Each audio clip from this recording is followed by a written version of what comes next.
Советы по планированию ремонта. Освещение на кухне.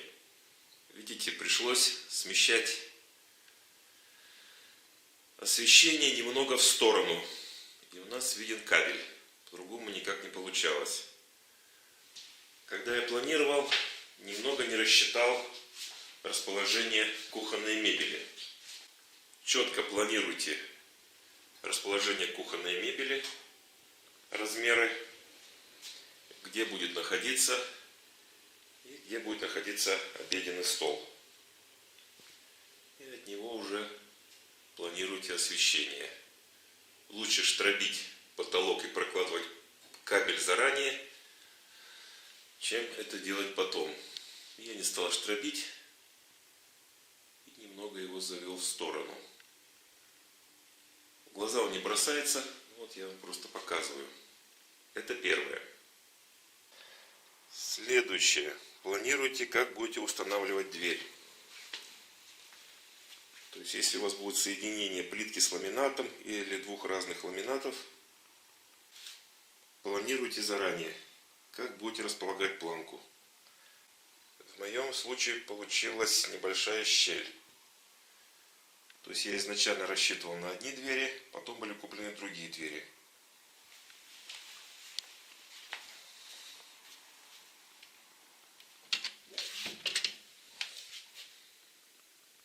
Видите, мне получились такие вот выступы. В глаза не бросаются, просто заранее рассчитывайте, какие двери вы будете устанавливать.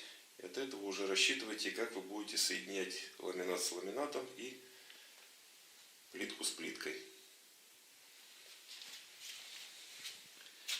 Видите, то же самое у меня получится и в ванной комнате. Ванную комнату я, конечно, смогу закрыть планкой нижней. Плитку не будет видно. Это второе, на что вам необходимо обращать внимание. Ну и совсем уже глупый косяк с моей стороны. Не рассчитал расположение технического окна и высоту унитаза. Это вообще глупейший косяк. Доступ есть, доступ хороший, но как-то не очень культурно, так сказать. Нет культуры.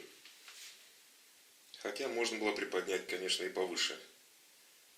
Технологическое окно прям идеально бы встало на свое место.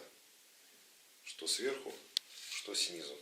Зачем я так сделал? О чем я думал в это время? Я даже не знаю. Это третье уже.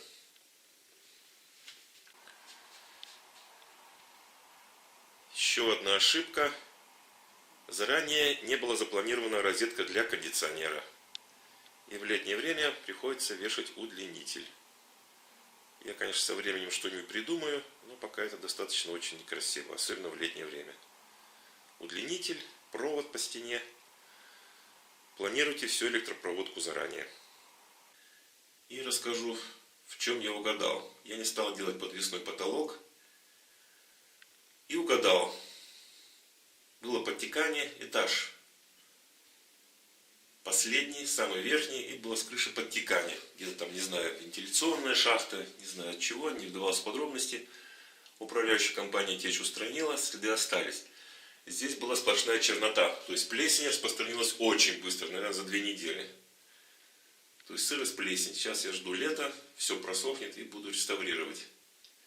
То есть, если был бы подвесной потолок, я бы здесь сделал, то, конечно, я бы это все не увидел. Увидел бы только тогда, когда тут все было уже в черноте и в черной плесени.